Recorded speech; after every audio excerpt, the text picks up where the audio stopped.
Chairwoman Granger for the acknowledgement, and good morning, Chairman Calvert. I want to start by continuing what Mr. Calvert just did, recognizing the work of our staff.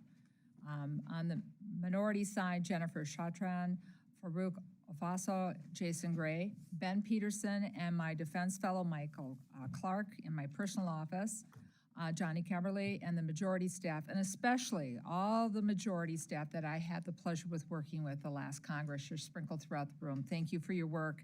Know that your work is appreciated, because I do realize, having been chair of the subcommittee, how difficult this bill can be. Fiscal year 2024 Defense Appropriation Act totals $826.4 billion, slightly over President Biden's budget request. When I was chair last Congress, I funded the House bill to the president's request, and I'm glad to see that the majority has agreed with me that the administration's number is sufficient. However, I do have deep concerns with this bill and how it will impact our readiness. And let me start with the numbers. The $1.1 billion cuts to civilian personnel. I know that these reductions and what they will do to the force, because we tried something like this once before. In fiscal year 2013, Congress directed DOD to cut civilian personnel by $10 billion over 5 years. What was the result? And I'll quote the Deputy Secretary of Defense, Kathleen Hicks, and I quote, "The Pentagon failed to substantiate that it had received those savings.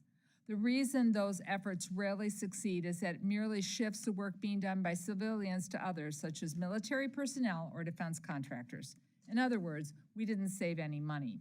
We increased delays, wasting taxpayers' money in oversight and execution of acquisition contracts, and something I believe we should want to avoid. There is also $714 million in cuts to climate resiliency programs and a ban on essential climate impacts on the department. Last week in MilCon's markup, I listed 3 severe weather events that did $10 billion in damage to military installations because we were unprepared. One example was when Camp Lejeune had more than 900 buildings flooded, and we know for a fact that readiness was impacted. Cutting these cost-saving programs will leave installations vulnerable, waste taxpayers' dollars, and leave our force less ready.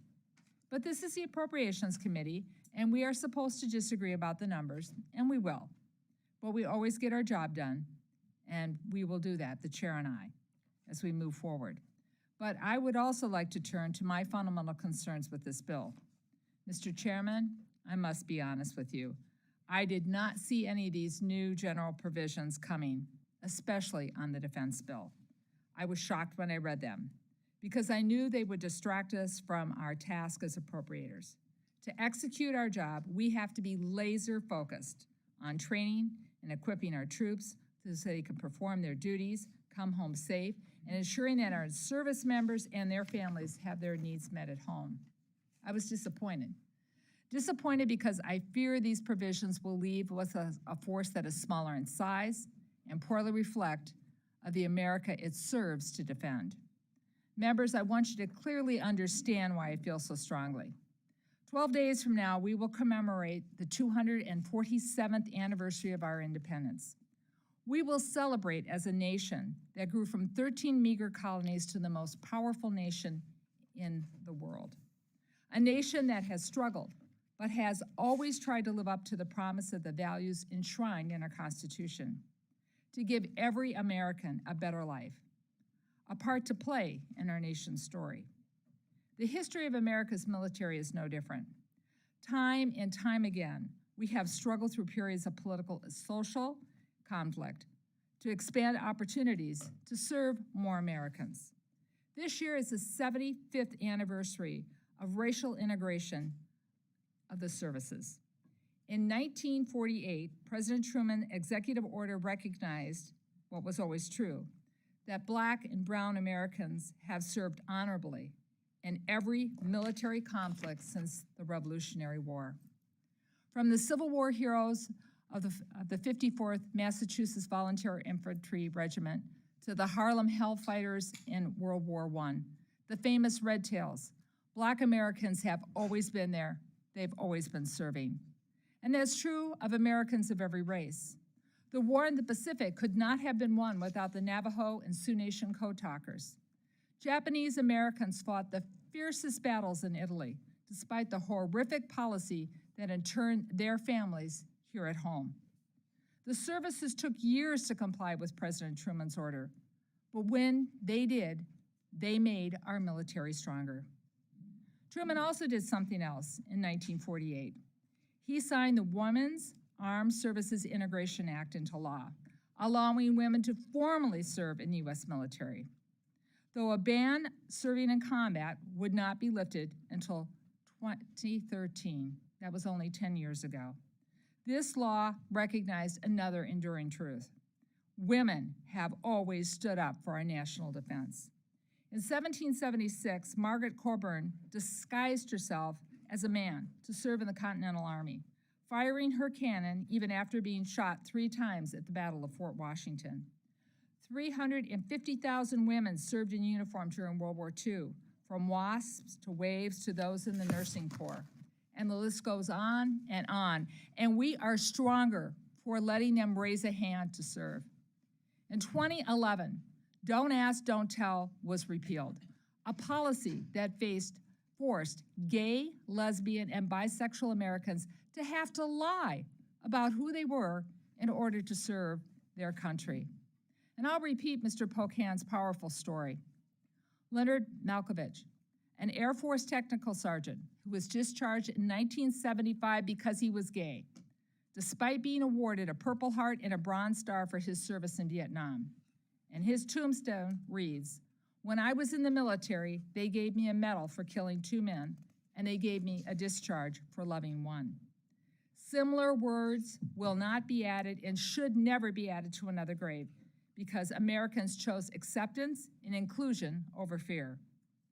History is an important part because this bill serves a military that was not built in 1 year, not built in 5 years, but it stands on the history and the foundation strengthened by our conscious decisions to include others. In every instance, expanding opportunities for more Americans to serve has strengthened our armed forces, and it speaks to one of my core concerns today. These provisions added by the majority do not reflect a volunteer military that we have today, or honor the struggle that it took to build it. These provisions divide, not unite. They will have harmful consequences for recruitment and retention and readiness. Here are some examples. Our current force is nearly 20% women, yet there are provisions that restrict service members and civilians and dependents from seeking basic reproductive health care. 80,000 women stationed in states. They are stationed in states that reproductive health care and access is denied. These provisions will endanger the safety and support our service members deserve. It is often said, we recruit the soldier, but we retain the family. This provision does neither. The consequences will be far-reaching. Young women will refuse to raise their hand to serve. Women service members will exit the force. We will lose husbands and fathers who do not want to serve in states where their families will be impacted. Consider what drives an individual's decision to serve in the military. And let me be very clear. We do follow the current DoD policy, which safeguards personal choice within the boundaries of federal law. Or do we do today what the majority proposes, which removes personal choice, especially one related to one's health or the health of their family? I've been talking to women's service members, and the answer is clear how they feel about this. But let's also remember what it means to be a diverse force in the spirit of the Red Tails, the Navajo Code Talkers. What message does it send to Black, Brown, Asian, Latino, and Native Americans to defund the Deputy Inspector General for Diversity, Equity, Inclusion, and Accessibility programs, or ban all funding for these programs within DoD? A ban on critical race theory is included in here. But the majority's definition reads more like a ban on teaching American history, and I find it uncomfortable. As a former history teacher, I find it alarming that this bill seeks to determine what history the military can and cannot teach. Should our military academies and professional military education not tell the history of slavery, the Civil War, or the Jim Crow laws that our nation's Black servicemen faced when they returned home from war? We cannot celebrate how far our military has come if we do not know where it came from. The Department of Defense is about to be led historically by 2 Black Americans for the first time. That speaks to where we are building a diverse force and where it can take us. Let us not reverse the course now. There are provisions in this bill that are offensive to gay, lesbian, bisexual, and transgender Americans, and as I said, it will impact those who raise their hand to serve. A ban on gender-reaffirming care without question will drive transgender service members out of the military. And I have to question why a provision of IRS tax treatment of individuals who hold a belief that marriage is a union between one man and one woman is even in this legislation. It is not only not germane to the Defense Appropriation Act, it is needlessly divisive. This message provision sends to gay, lesbian Americans, many who are married, a painful message. Whether it's intentional or not, words matter, and these will discourage service. I want to register also 2 concerns about the impact of speech. One of the bans is the use of funds to classify any communications by a one bans the use of funds to classify any communications by a U.S. person as mis, dis, or malinformation. Our foreign adversaries use social media to spread disinformation here at home. Depriving the department of the responsibility to set the facts straight is dangerous. It is the role of this committee to ban individuals. Is it going to be our role to ban individuals from having security clearances for signing their name to a letter expressing their opinions as ordained in the Constitution? Well, Section 8150 does just that.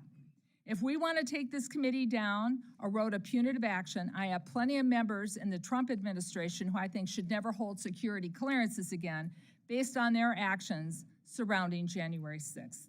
This is a Pandora's box, and we should not open it. But let me close with this note. Some of you will know the 4 chaplain story from World War II. On February 3rd, 1943, American troop transport was torpedoed, and it sank. One of the worst losses at sea for our nation. On board were 4 chaplains of different faiths. Lieutenant George Fox, a Methodist minister. Lieutenant John Washington, a Catholic priest. Lieutenant Alexander Goody, a Reformed rabbi. And Lieutenant Clark Poling, a Dutch Reformed minister. When the ship was struck, not only did these 4 men assist in the evacuation, they gave up their life jackets so that others might live. They stayed on board with those soldiers and sailors who were unable to leave. Differences in religion, denomination, or faith did not matter. They stayed to comfort each other as Americans. They sacrificed their lives for one another as Americans. We need to do a better job of heeding the example of the 4 chaplains here in Congress. We need to do a better job in this committee. Because we do, as the chair said, face unprecedented national security threats together. We face them together as Americans. So Chairman Calvert, I agree with you. Russia is committing war crimes on a massive scale in Ukraine. And in the Pacific, we must deter what would be a catastrophe war, the People's Republic of China. We need to work together with our allies to protect democracies around the world. We cannot afford to have another young American who wants to serve feel that they are not wanted in our military. We cannot afford to lose another active duty or reserve member because of the writers in this bill. So today, I hope we can work on a bipartisan faction. I'd like to eliminate these writers that have no business in a defense appropriation bill because I want one we can all support. One that lives up to the sacrifice of our servicemen and women. One that lives up to the sacrifice of the 4 chaplains who put a higher calling above all else, a calling of respect, kindness, and treating one another with dignity. Our service members and their families deserve nothing less. With that, I yield back.